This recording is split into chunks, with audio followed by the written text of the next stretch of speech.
The modern Prometheus doesn't suffer the eagle on the rock. His torment is purely internal psychological. That is the modern update. The punishment shifts from the external torment of the eagle to the internal psychological torment of guilt and alienation. Victor is punished by the results of his own success. Suddenly, they're tearing down the viable apartment projects to start building, I don't know, massive 100-story skyscrapers that will take 10 years to complete. Or speculative new factories for products that don't exist yet. And those long-term, super ambitious projects, those are the malinvestments. It accounted for over 33% of the variation in math scores and about 15% in science scores. 33% in math. Wow. That's telling you that the intrinsic drive to know is often more important than just raw cognitive ability. It's the difference between memorizing a formula and wanting to understand why the formula works.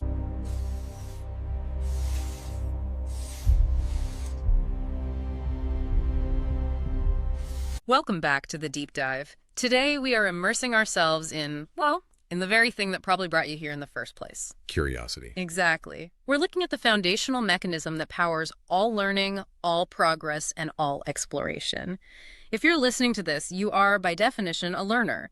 You want context, you seek knowledge, and you're driven by that little urge to find out what comes next. But what is that urge, really? Where does it come from? And how does your brain actually create that feeling of wanting to know?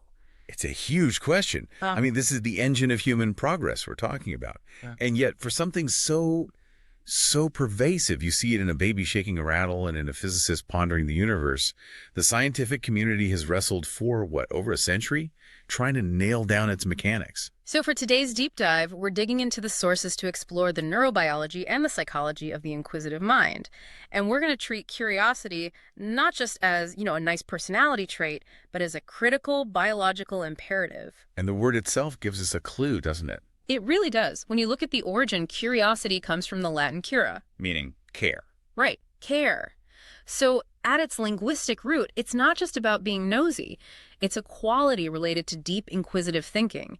It's investigation, exploration, and ultimately learning because you care. That etymology is so important. It connects the drive to explore with the mental investment, the care that's required to actually prioritize new information. It is, the absolute fuel for human development. Every major leap forward. Every single one in science, in language, in industry. You can trace it all back to someone caring enough about an unknown to go after it. And what's so fascinating is that this isn't some high-level human-only invention. We see this exploratory behavior everywhere we look. All over the animal kingdom. That universality points to a very deep evolved function. Our research shows this drive in species is different as apes, cats, rodents. Dolphins, elephants. Right. And even in highly intelligent invertebrates like octopuses or birds like corvids. And for humans, it's there from day one, from infancy right through to old age. So that widespread biological nature, it confirms this isn't just a cultural thing. It has to be a fundamental survival tool. Absolutely. We understand curiosity as a core evolutionary adaptation. The main benefit is that it just dramatically increases an organism's ability to learn about its environment, adapt to it, and ultimately thrive. But to really get a handle on it, the sources make a clear distinction. There are two different types, or maybe two faces, of curiosity. That's a great way to put it. Yes, two distinct forms. One is a bit more primitive, and the other is, it feels distinctly human. Exactly. So the first is what we call perceptual curiosity. This is the more innate, sensory-driven behavior you see across the animal kingdom. It's the physical act of investigation. A cat batting at a string? Perfect example. Or a rat sniffing a new corner in its maze. It's triggered by immediate sensory novelty. What is this new thing? What does it feel like, smell like? And then there's the other kind, the more abstract, high-level drive. Which is epistemic curiosity. This goes beyond just sensory input. It's the desire for knowledge and understanding for its own sake. It's that internal hunger for information, for a new skill, for resolving an intellectual puzzle. So that's the difference between exploring what a rock feels like, Which is perceptual. and exploring why that rock is structured the way it is. Which is epistemic. That's what drives a theoretical physicist or a historian. It's a need to know. And if we're talking about evolution, we have to talk about the force pushing us toward the new. which the sources call neophilia. Right, neophilia, the love of new things. It's the motivational force that gets us out of our comfort zone. But there's a really important counterweight to that, especially as we get older. The fear of the unknown. Neophobia. Precisely. Neophobia, the fear of the new, is often adaptive. It encourages caution once you've kind of mapped out your environment. So curiosity, or neophilia, provides that counterbalance. It makes sure we stay flexible enough to seek out information about new threats or new opportunities. So it's this constant tension, this push and pull between seeking novelty and avoiding threat. And that's exactly what the big psychological theories try to explain. Which is our mission for this deep dive. We're going to unpack the three main psychological models for why we're curious, and then we'll get into the really amazing stuff. The neurological structures, the reward pathways that literally power this drive in our brains. Okay, so let's get into the psychological landscape. The first big idea was that curiosity is basically about relieving discomfort, like hunger or thirst. This was a curiosity drive theory, sometimes called the tension model. Right, this gained traction in the mid-20th century. It builds on these earlier ideas of drive reduction, positioning curiosity as what they call an appetitive drive. Right. The hypothesis is pretty simple. We're motivated to act when we need to get rid of some undesirable internal state. Okay, so with hunger, the undesirable state is an empty stomach. What's the undesirable state that triggers curiosity? Uncertainty or ambiguity. The core idea here is that our minds want things to make sense, to be coherent. So when you're faced with something unfamiliar, a gap in your knowledge, it disrupts that coherence. And that creates this uncomfortable feeling of dissonance. It's like an intellectual itch. That's a perfect way to describe it. You find something you don't understand, the mental coherence is broken, and this tension builds until you just have to scratch that itch by finding the answer. Exactly. The drive kicks in and it compels you to gather information, to explore, to make sense of the unfamiliar. And once you get that understanding, the dissonance is gone, the tension is reduced, and the curiosity drive quiets down. It makes a lot of sense for, a specific puzzle you need to solve, but the sources point out a pretty big flaw here, which is why other theories had to come along. The major shortcoming is that it's purely a reactive model. It only explains curiosity when it's prompted by some external thing, some existing uncertainty. It completely fails to explain curiosity when there's an absence of anything new. You mean profound boredom? Right. Think of someone just sitting in a completely predictable low simulation room. They aren't trying to resolve an ambiguity that's already there. They're actively looking for stimulation to relieve the boredom. So if curiosity is only about reducing tension, why does it fire up when there's no tension to begin with? That conceptual gap leads us right to the next big leap in psychology, the optimal arousal theory. We call it the balance model. This idea, really championed by Daniel Berlin, it just fundamentally changed how we think about motivation. Okay. It suggested we're not just driven to reduce stimulation to zero. Instead, we're motivated to maintain a pleasurable, moderate state of stimulation, an optimal point of arousal. So curiosity is like the brain's thermostat. It's trying to keep us in that Goldilocks zone, not too chaotic, but not too boring either. That's the perfect analogy. Curiosity becomes the tool we use to manage our internal stimulation level. It pushes us back toward that comfortable middle ground from either extreme.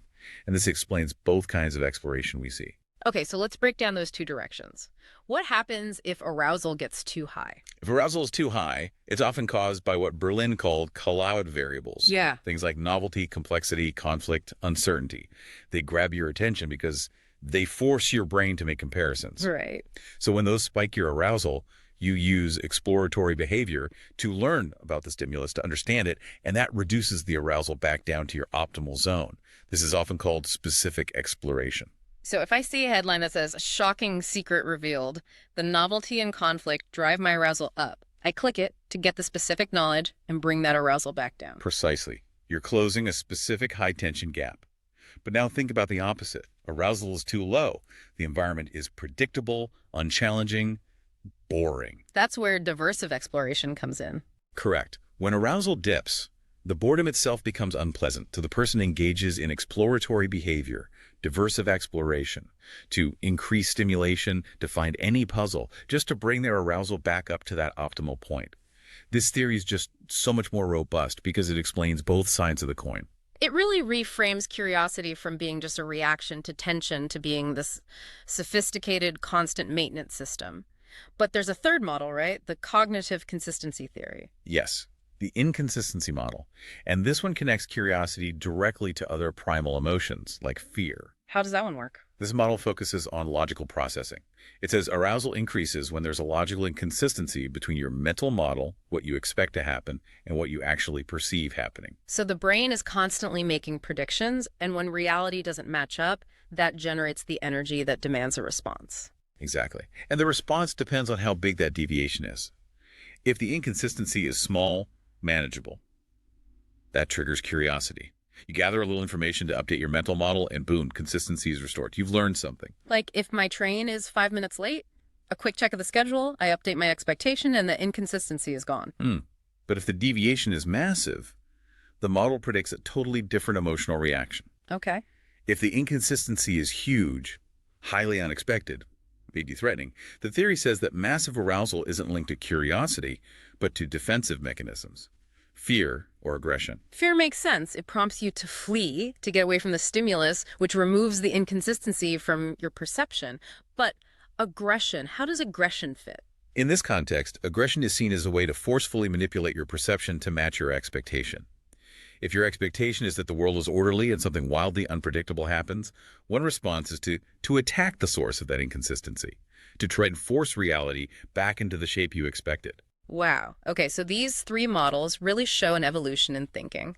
From a simple tension reliever to a complex balancing act to a system for managing the gap between what we expect and what we see. Exactly. And as we move into the neurobiology, we see the brain doesn't just manage this with abstract processes.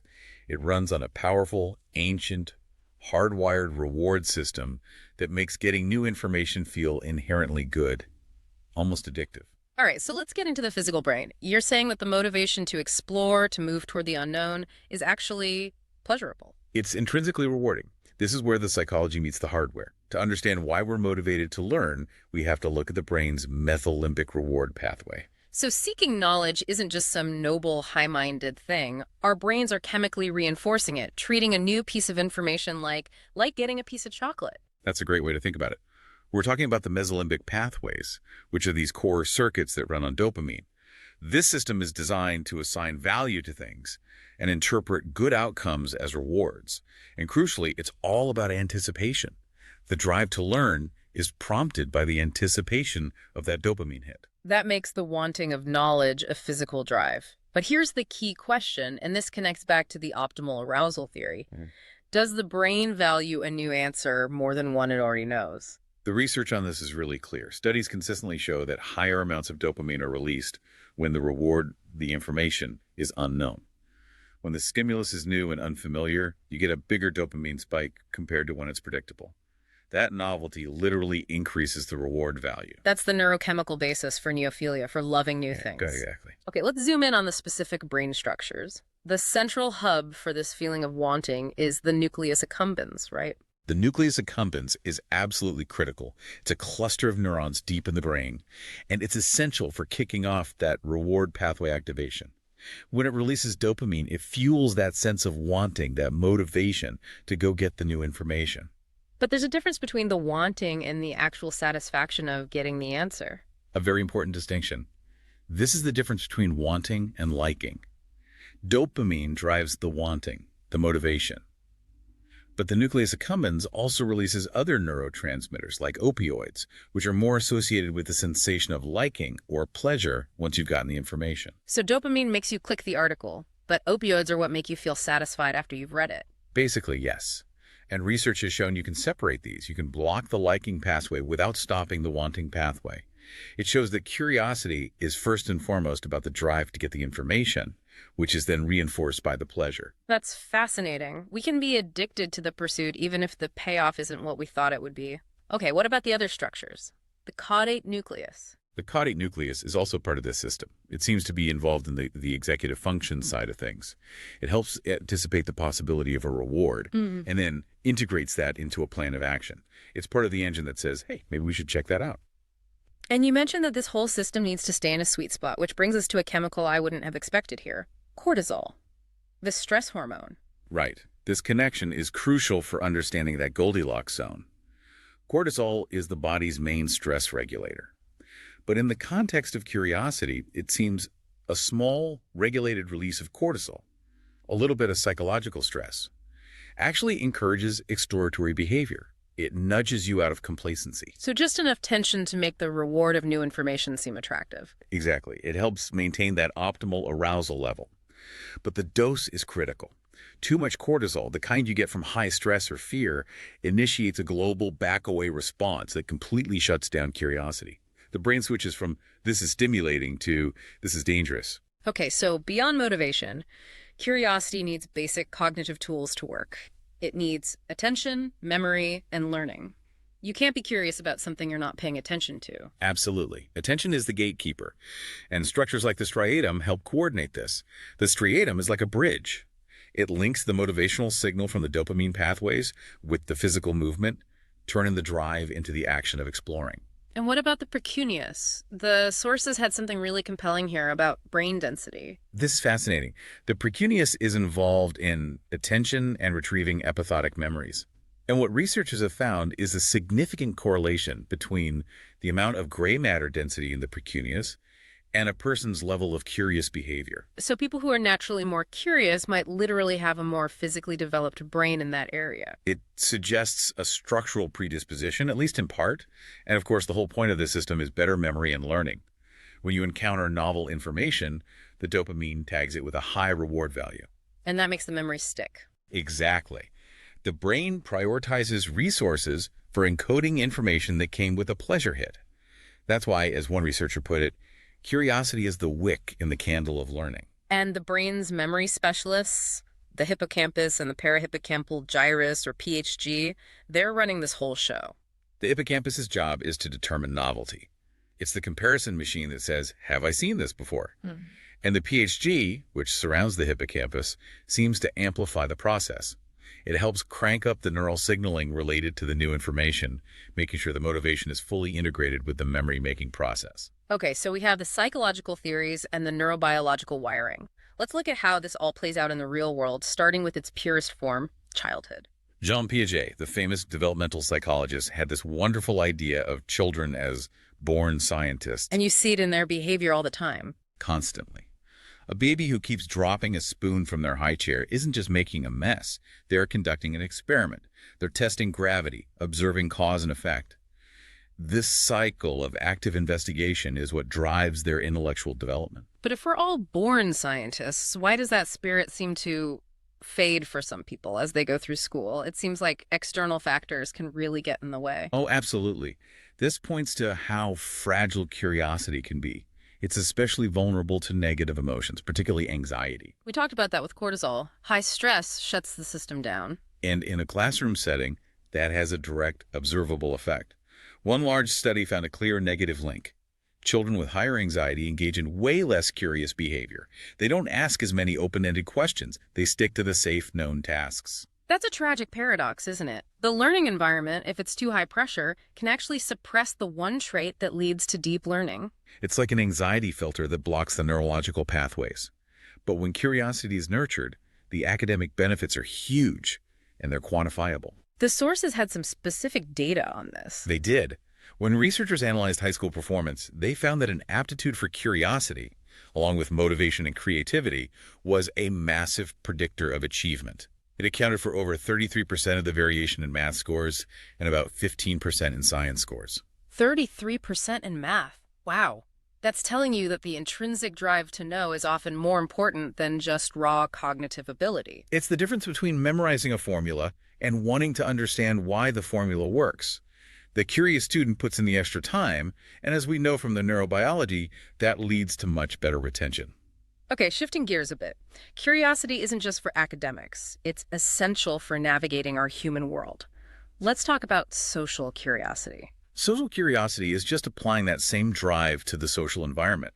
It's what helps us adapt to really complicated social situations, watching people at a party, figuring out the norms in a new place. It's how we map the human terrain, learning nonverbal cues, predicting how people will react.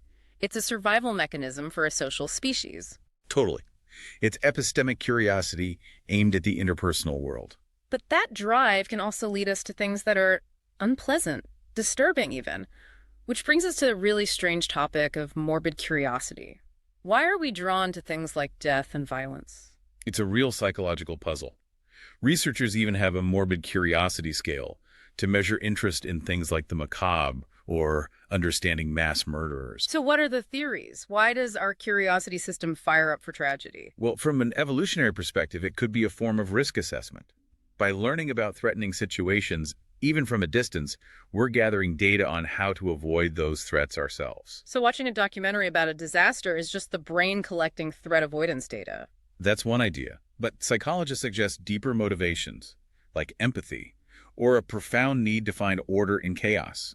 We might be trying to understand a perpetrator to make their actions seem less random and more predictable. That idea of imposing order on chaos is really powerful. It is. One journalist, Erica Engelhaupt, suggested it's a drive to set our minds at ease by reassuring us that even death and destruction follow the rules of the natural world.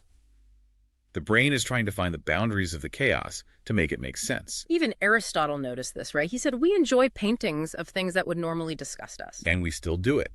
A 2017 paper showed that people chose to look at graphic images for longer than neutral ones. The gruesome and the unknown have this powerful, if uncomfortable, pull on us. So, as we round this out, we need to make one last key distinction. State versus trait curiosity. This is a really useful distinction. State curiosity is temporary and situational. It's triggered by something immediate. Why did that coffee shop change its hours? Once you find out, the state is gone. But trait curiosity is different. It's part of your personality. Exactly. It's a stable internal characteristic. Someone with high trait curiosity is always trying new things, learning new skills, traveling, just for the sake of discovery, not because of one specific trigger. And philosophically, that trait is seen as a huge virtue. It is. It's considered an intellectual virtue for acquiring knowledge, but also a moral virtue because the drive to understand the world and other people cultivates care and empathy. And now this concept is moving into technology. It's being used to train artificial intelligence. This is one of the most exciting modern applications. AI agents are being trained using intrinsic motivation, where curiosity is defined quantitatively as the agent's uncertainty in predicting its own actions. So they're basically coding the cognitive consistency theory into the AI. It's a great way to think about it. The AI gets a reward, not for winning a game, but just for exploring what it doesn't know how to do yet. It's rewarded for reducing its own uncertainty. And does it work? Incredibly well. Studies have shown that AIs rewarded only for curiosity can learn to master complex games and tasks. It just proves how powerful that intrinsic drive to resolve uncertainty really is, whether it's in a brain or a computer. So, to pull it all together, curiosity is so much more than a simple trait. It's this highly evolved, deeply neurological drive. It's the brain's thermostat, keeping us balanced between the paralyzing fear of too much uncertainty and the debilitating boredom of too little stimulation. It uses the reward system dopamine for the wanting, opioids for the liking, to motivate us to learn and to make sure that new learning really sticks in our memory. And the sources we reviewed point to this crucial tension that we should probably leave everyone to think about. It's about how we, as a society, value different kinds of knowledge. Right. There's this growing concern that the intense focus on disease-driven research with a clear, immediate goal might be overshadowing the foundational curiosity-driven research. They call that blue skies research. It's exploration for its own sake, with no obvious practical payoff. But history shows that nearly every major leap forward, from lasers to genetics to mRNA technology, grew out of that kind of pure, open-ended inquiry. And we also touched on the idea that formal education can sometimes unintentionally discourage that born scientist spirit by focusing too much on structured outcomes instead of exploration. So given that we know curiosity can be nurtured and that it's absolutely essential for deep learning, here's the final thought to mull over. What field are you allowing yourself to explore purely out of curiosity today, without a practical goal attached? Will you prioritize the blue skies in your own learning? Something to think about as you anticipate your next intellectual reward. Thanks for diving deep with us. We'll see you next time.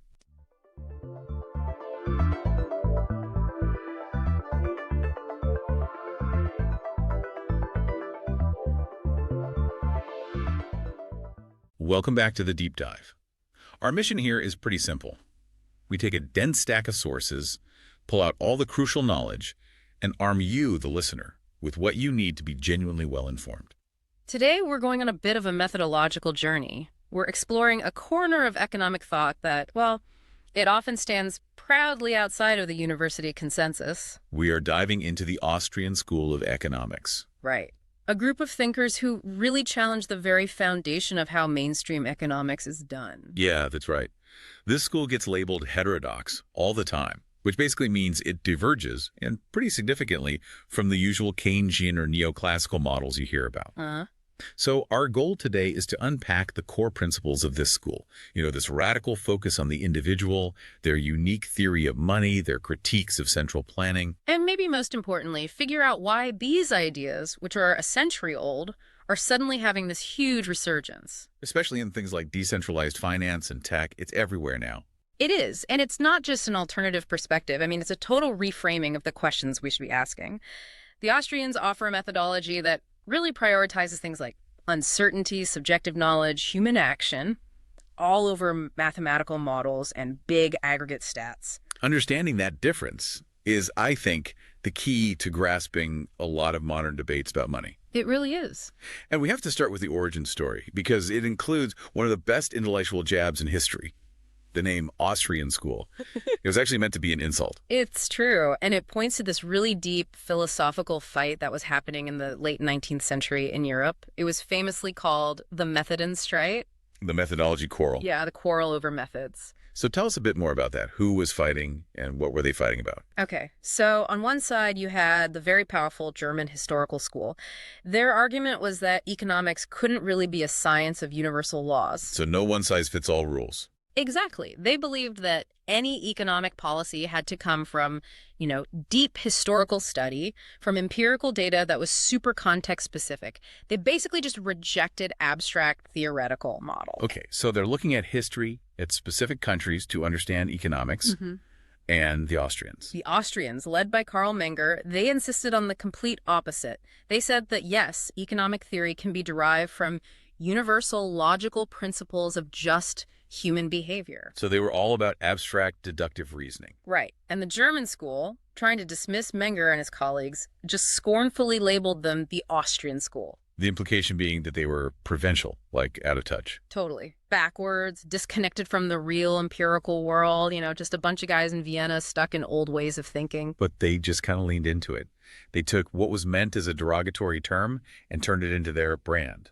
They absolutely did. And the whole movement really kicks off in Vienna in 1871 with Menger publishing his Principles of Economics. And then Menger, along with his successors, Eugen von Brumbauvwerk and Friedrich von Weiser, they laid the groundwork for that first wave.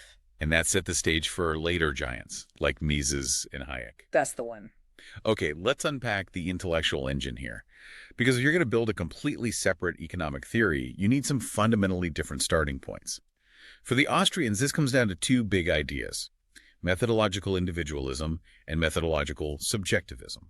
This is the absolute core. You have to get this to get the rest. So methodological individualism is the central, non-negotiable plank of the whole thing. Okay. It argues that all social and economic phenomena, price changes, recessions, whatever, they have to be analyzed by breaking them down into the motivations and actions of individuals. Right, because mainstream economics loves looking at the aggregates, right? GDP, national unemployment, the CPI. Yeah, the big picture numbers. But the Austrians are saying, wait, those are the results, not the starting point for your analysis. That's it, exactly. The source material puts it perfectly. Groups or collectives cannot act except through the actions of individual members. Groups do not think. People think.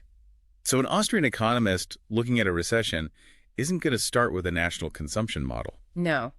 They're going to start with how individual entrepreneurs made choices based on the interest rate signals they were getting and how individual consumers adjusted their own spending and saving habits. It all starts at the micro level. Okay, so if we accept that everything has to start with the single person, the single actor, then the next question is, how does that person make decisions?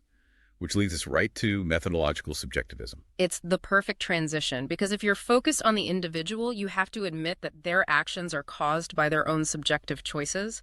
And that includes not just what they want, but crucially, their own personal knowledge, their expectations for the future. And their time preference. And their time preference, which is huge. how much you value something now versus getting it later, that's a deeply subjective calculation. This is where they really break the mold. I mean, compared to neoclassical models that often treat people like, hyper-rational agents with perfect information. Yeah, right. Like they're all just calculating machines. The Austrian actor is basically swimming in a sea of uncertainty. And that's more realistic. It is. The Austrian insight is that economic reality is fundamentally subjective. It's known only partially and only locally by each individual, and that fragmented knowledge is the key to understanding how the whole economy works. What's so fascinating to me is that even though the school has this, radical difference in methodology, some of its earliest contributions are now just completely baked into every standard Econ 101 textbook. Oh, absolutely. These are the aha moments that show their influence. So what's the first big one? The subjective theory of value and marginalism. Before Menger and this marginalist revolution in the 1870s, a lot of classical thinkers, including Marx, they believed in the labor theory of value. Which is the idea that an object's value comes from the amount of labor it took to make it. Exactly, the objective cost of the labor input. And this is the famous paradox of water and diamonds, right? That's the classic example. Water is essential for life, but it's cheap. Diamonds are, for survival purposes, useless, but they're incredibly expensive. The labor theory of value just couldn't explain that properly. So how did Menger solve it? With his subjective theory. He said, value isn't in the object or in the labor, it's in the mind of the consumer. A good's value is determined by the satisfaction the individual expects to get from the last unit they consume, the marginal unit. Okay, so the first glass of water when you're dying of thirst is infinitely valuable. Right. But by the time you've had 5 glasses, the 6th one, its utility is almost zero. But for diamonds, because they're so rare, the utility you get from even the very first one, that marginal unit, is still super high. And that subjective valuation is what drives demand, and that in turn influences market prices. That principal marginal utility is completely indispensable to modern economics now. And the second contribution that's now universal is opportunity cost. Yep. Explicitly formulated by Friedrich von Weiser. It sounds so simple, but it's incredibly profound. It's the value of the next best thing you gave up. The next best alternative foregone. It expresses that basic relationship between scarcity and choice because, your time, your money, they're finite. Every decision has a cost, which is what you didn't choose. It's incredible how that idea is now just standard thinking in business schools, in personal finance. When I choose to buy a new car, my opportunity cost might be the stock market gains I gave up by not investing that cash. And the Austrians tie this back to subjectivism, too, because how you calculate that opportunity cost is always subjective. It depends on your own time preference, how badly you want something now versus later, and your unique knowledge of what the alternatives might bring. This intense focus on the individual, on the subjective nature of knowledge, it brings us to what might be the most radical part of the entire Austrian movement. Praxeology. Ah, yes. This is the heart of the Misesian tradition. So what is it? Ludwig von Mises formalized it in his huge book, Human Action, in 1949. Praxeology is this systematic deductive theory that says economic science should be derived exclusively from basic, self-evident principles of human action. Okay, and what's that self-evident starting point? The basic principle. That human beings act purposefully. That's it. They choose means to achieve desired ends.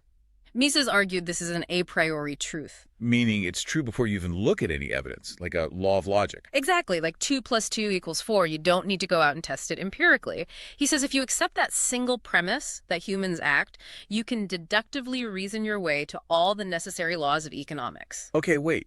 If we accept that, what does that mean for all the statistics, the empirical studies, the mathematical modeling that basically is modern economics? That's the massive split. Praxeology actively rejects using those things to establish theoretical laws. So no data. Well, not for proving theory. The Misesian view is that you can't get theoretical truths from historical stats because human action is always complex, it's subjective, it's driven by unique knowledge that statistics can never fully capture or predict. So any statistical average is kind of missing the point because it erases all the individual drivers. That's the argument. Mises believed when economists use equations and probability, they lose that individual subjective element, so their models might describe a past event, but they can't give you universal predictive truths about human action. It's a profound challenge. It's basically saying Economics is closer to logic or philosophy than it is to physics. And that's why, for a long time, Austrian economics was just, as the source says, disregarded or derided, especially when academia shifted towards econometrics and math in the mid-20th century.